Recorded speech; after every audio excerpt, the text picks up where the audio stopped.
Hi, welcome to Further Adventures in Technology with me, your host, Philip Martin. Yes, this is on film, and we are quickly approaching 200 days of lockdown. I think it is now day 197 by my count, which is maybe less for you, fewer days for you, because that goes back to March 12th, which is just a convenient date for me to remember because it's my wife's birthday.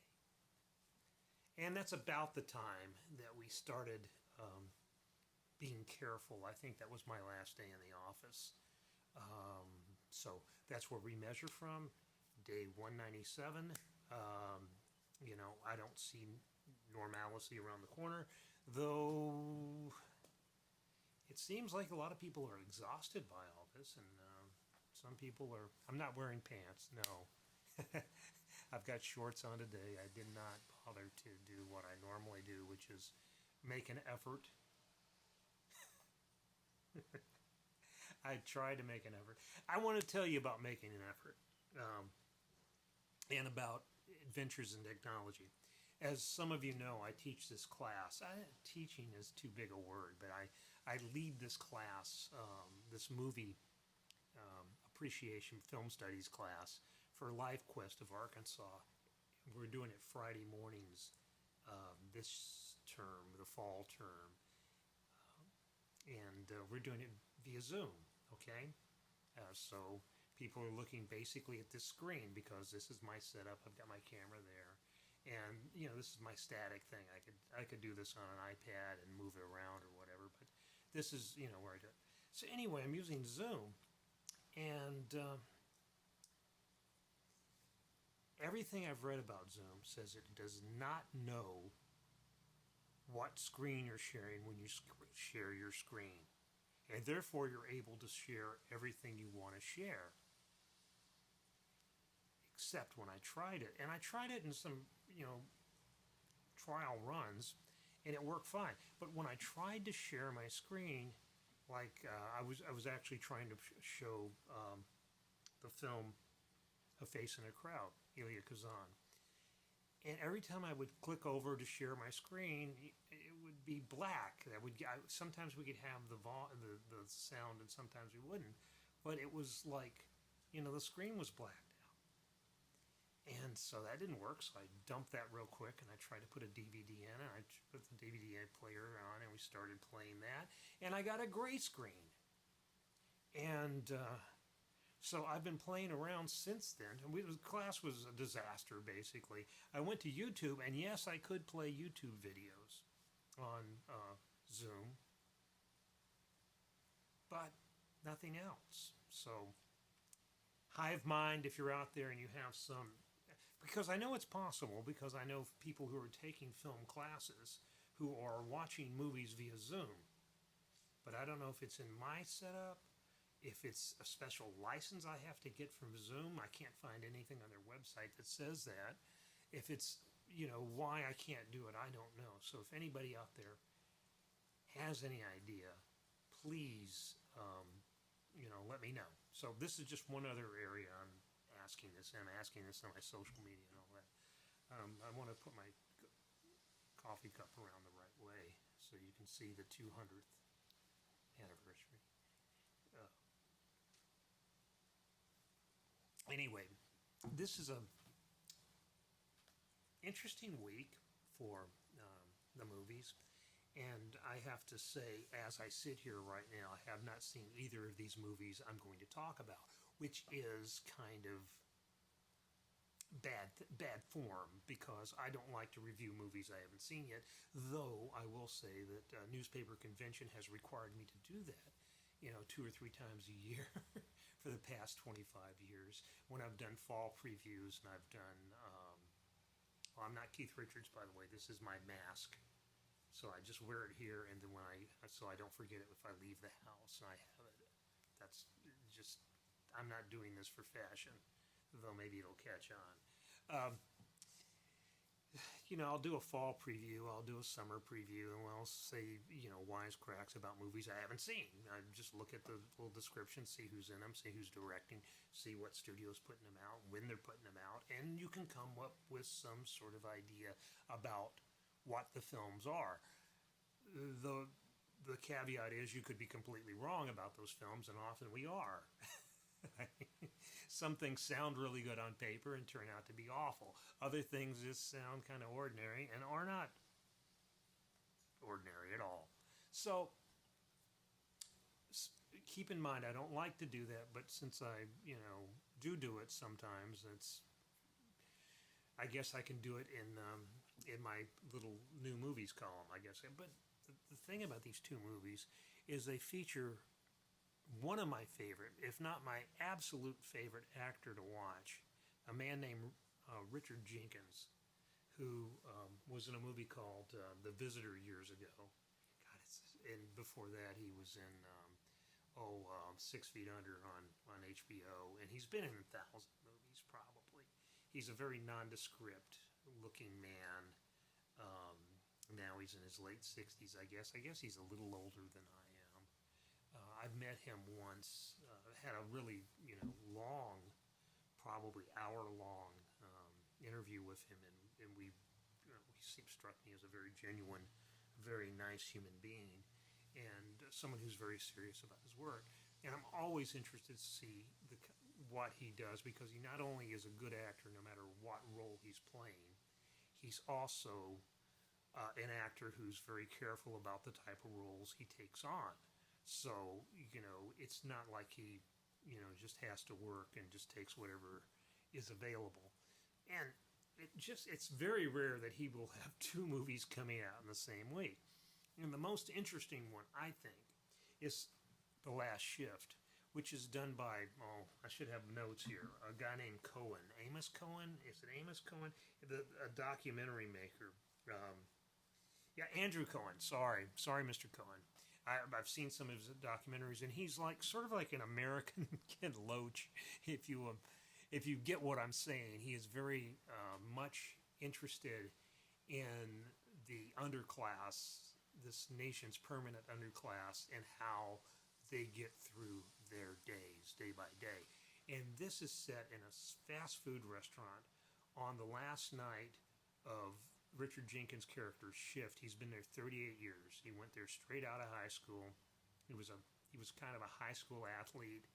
I probably hurt himself or something, but he didn't ever left his little Rust Belt town. He stayed there and worked for 38 years in his company, having his wages raised from, I don't know what it would have been, whatever the minimum wage was when he started, and now the minimum wage when he leaves. This could be, saw something that said it went from $3.10 an hour to $13 an hour, but I'm suspicious of that because having lived in that era, I know that if he started right after he got out of high school in the early 70s, he was probably making closer to $1.75 an hour,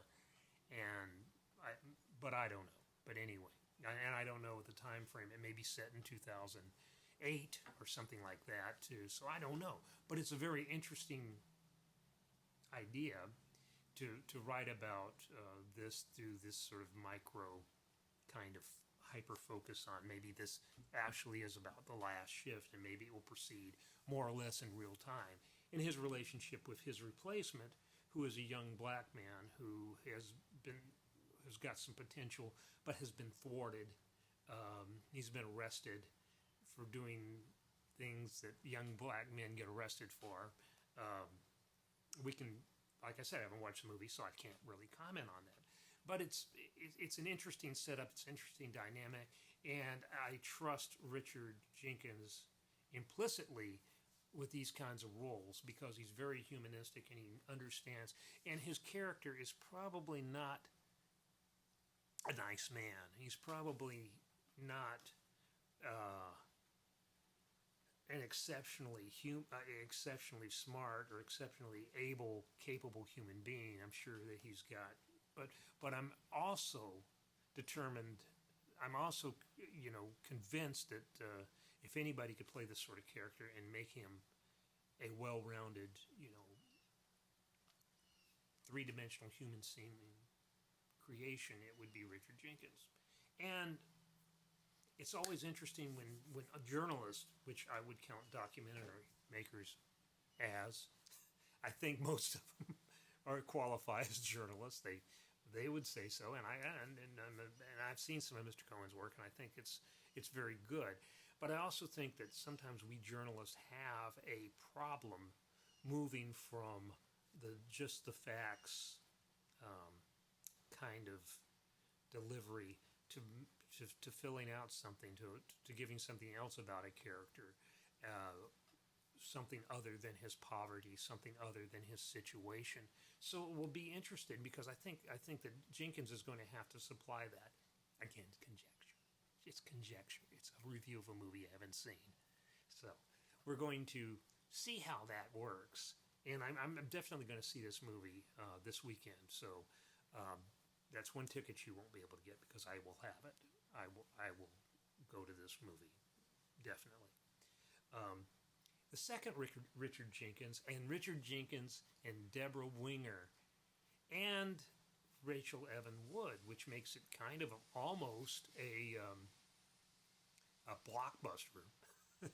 And Piers Marchant saw this movie back in Sundance, so he's going to write it up for us this week. It's called Cajillionaire, and it's by a performance artist named Miranda July, whose movies I've watched her two previous films, and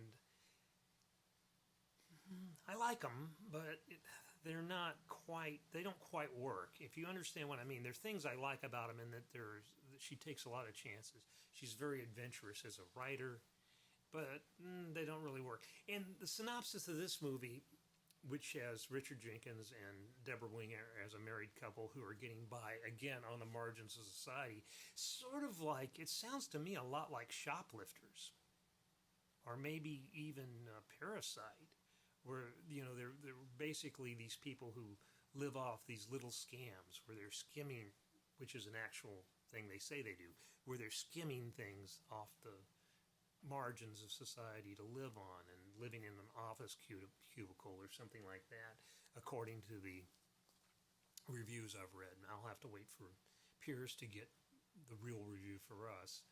But it's another interesting premise. And again, July's movies have always sort of been uncomfortable to me. They don't really seem to fit into any sort of, they're kind of comic, but they're not that funny, and they're kind of serious, but sometimes there's a little bit of a misfire there that doesn't really lock in to what I think of as truly good drama. It's a little quirky for quirky's sake, whimsy for whimsy's sake. It's a little bit out there. But again, I'm looking at the cast. I'm looking at Deborah Winger, who's one of my favorite actresses, and I'm looking at Richard Jenkins, who's one of my favorite actors. And they both tend to supply things to their character that maybe isn't on the page. So this could be, and the reviews for this have generally been pretty good. So, and you grow as a filmmaker. The more films you make, the more you learn, the better you become. And July is not a documentarian. She's more a poet. And I can't help but think it would have been nice. The films that really hit my sweet spot are the ones that just, would be like collaborations between Andrew Cohen and Miranda July. That might really be what I'm wanting to see. But anyway, these are what it's out there. I think in Cabot they're opening a movie called Fatima it's a documentary about the legends and the miracles and all that. So you might want to, if you're up there, you might want to drop in on that. That's also playing. I think it's available on demand and stuff like that. I saw a couple of films this week that. Again, these are actually films I saw, so these are actual reviews. One is called Snow Babies, and I'm gonna get the information for Snow Babies up. Snow Babies, it must be this person's first film. Let me see. Yeah, it's a heroin addiction movie, and it's about two teenage girls who have this sort of privileged upbringing in this really um, kind of nice suburb of this sort of Everytown, USA. And I hate when they're not specific about that because you can't really tell where. In fact, I'm going to look up right now where this thing was filmed, if it will tell me. Well, IMDb does not say where it was filmed, so you know. But anyway, it's about these two young girls, and they seem to have everything, but they are on heroin. They are addicted to heroin, and one got addicted to heroin because she took an OxyContin pill, and then didn't. Then it was easy to get the $10 heroin rather than spend all the money on Oxy, which probably is a reality, and probably is. The thing about Snow Babies, it's a movie that's very, very good as long as it's not trying to do anything except establish a milieu, show the relationship between these two characters, the way they fit into their high school. There's a lot of good performances, and I'm not going to name the one bad one. There's one really bad kind of stiff performance that just stands out. But really, most of the performances are very good. They're very subtle and kind of. But then when it has to do something, when it has to start doing something, it's like the writer doesn't quite understand how to make things happen without jerking you back and forth. And there's a lot of implausibilities that come in there, and a lot of, you know, cliched things and tropish stuff that sneaks into the film, especially starting about the midway point. I was really intrigued with this up until about the midway point because I thought, well, this is a really good kind of, portrait of what it's like to be a high school kid today. And maybe it's not, but I'm not in high school, I don't know. But it seemed to me to be, doing pretty well. And then really the last hour, but the third act especially, it just falls apart. And everything that you think is going to happen happens. And some people really like that kind of movie because, I don't know, it reassures them or something. I don't really understand why you would be attracted to a movie that you can predict the last third of. But, some people are, and you like what you like, and I'm not going to, that's the way Hollywood makes its money, is with, these sort of comforting machines that reassure us and tell us that all evil will be redressed and good people will be redeemed, and if a young person dies, it will be sad, but in the end it will actually be uplifting, that sort of thing. Okay. And the other one, Iceland is Best. Good Lord. It's a very much an amiable mess of a movie. I'm going to get it up here too, even though I don't refer to this stuff very much. I don't know anything about anybody did it, except that it features Judd Nelson as a poetry teacher, which is sort of an important thing. And I have a real strong suspicion that his scenes were filmed in Los Angeles while the rest of the movie was filmed in Iceland, because it's the real reason to watch it is the cinematography. The cinematography on this thing is, but I mean, you're shooting in Iceland, so that's half of it right there. But the cinematographer, God, I gotta find him. Full cast and crew here. I don't know who this guy is. We're just gonna look him up here. Produced by cinematography Dankura Shinma. Dankura. I am sure he is probably, yes, he's done a lot of films, but nothing you've ever heard of. Iceland is Best is not his first feature, but it's his, maybe third, maybe fourth. Anyway, but it's just gorgeous. I mean, a lot of the scenes are just gorgeous. It's this absurd sort of, shaggy dog story about a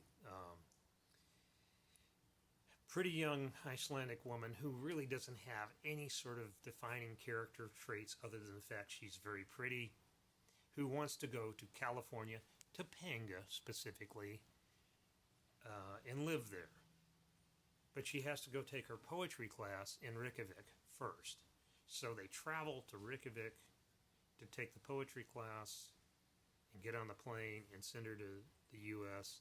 But then this sort of kind of bad dream logic works, and she never, she has to keep going back and forth for various things. And there's a guy who's interested in her who I do not understand why, because she's very dull. And she doesn't even want her poetry read. She just wants to. But anyway, it's frustrating and infuriating, but it's got some very funny lines, some sort of non sequitur funny lines. And, if you're into that sort of thing, I mean, it'd be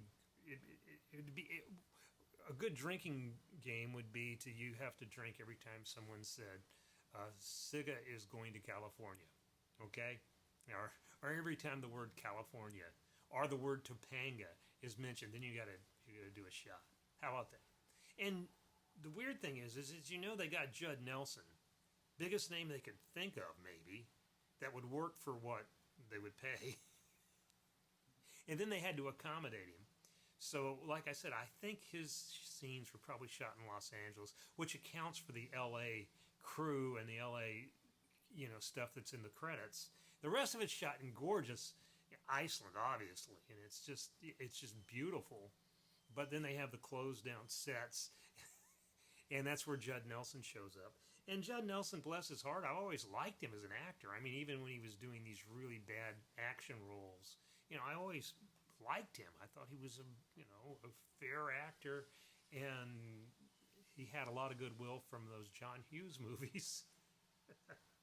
But, now he just looks like your social studies teacher from 11th grade. And he's just, I got to remember, this will be good. This will be good on the radio show. Yes, I can start talking about Judd Nelson. Maybe I should do that, just do my little Judd Nelson thing. And Judd Nelson, please don't come and beat me up, because I'm much bigger than I appear here. I am 6'2", and I'm not even as old as you. I don't think. So anyway, but and Judd's fine in this. It's just interesting that that they have this quirky little movie with really bad music, and they set it in Iceland, and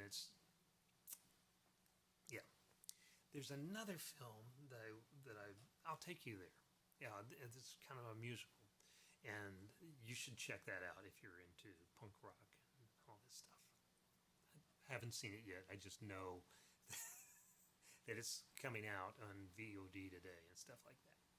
So anyway, the other thing I want to bring you back up to speed on is, yes, the people from Infidel did get in touch with me. They sent me an email going, "Did you ever get the screener?" And if you paid attention last week, you know we never got the screener, so that's why we didn't review their movie. But if I see these people in their publicity materials talking about how nobody wanted to review their movie, I will call BS so quick, because we really wanted to review it, Jim Caviezel. We really did. And, it's fair. If they don't want you to review it, it's fair. That's not, like, we don't have any right of subpoena. We can't go get these films and make them show us to us before they put them on the screens in your local theaters. And if they don't want to do that, they don't have to. That's fine. But just don't play this game of, They played us because they got at least 2 photos in last week's section. And they got me talking about it, both in the video and in the new movies column. So, they win. That's fine. That's fine. Anybody see Infidel, you could actually tell me what it's like. Again, comments, anything you want to say. Nobody ever comments on these things because nobody ever watches this deep. But that's all right. I still get paid. And we're going to start putting these back on Blood, Dirt, and Angels real soon, because I don't see any reason why we can't, even though they told us not to do it. It seems like it works. Doesn't seem to screw anything up. So we're going to do that. Okay. Anyway, thanks for watching. Snow Babies. Iceland is Best. Boy, I reviewed a bunch of stuff. Iceland is Best, Snow Babies, the 2 Richard Jenkins movies, and probably something else. So I've done my half hour's work of work here. You take care. And when you go out, wear your mask. See, wear your mask.